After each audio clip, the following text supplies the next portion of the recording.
په افغانستان کې د پیسو د ورکړې سیستم د پیاوړتیا هڅې.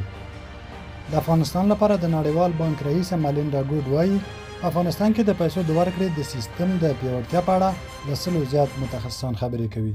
مالینډا ګوډ په خپل ټویټر باندې لیکلي چې په دغه 2 ورځنۍ غونډه کې چې پرون پنځشنبه د متحده عربي اماراتو په دوبۍ کې پیل شوې، د نړیوالو او کورنیو بانکونو د ډیجیټالي خدماتونو نړیوالو شریکانو او د مدني ټولنې کارپوهانو ګډون کړی.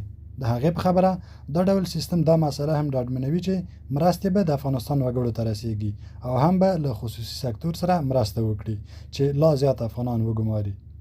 دا په داسې حال کې ده چې تر دې وړاندې د ملګرو ملتونو انکشافي پروګرام او د ملګرو ملتونو د پانګونې د پراختیا صندوق په یو ګډ راپور کې ویلي و چې په افغانستان کې اړو کسانو په تیره میرمنو ته ډیجیټلي تادیات اغیزناک تمامېدای شي.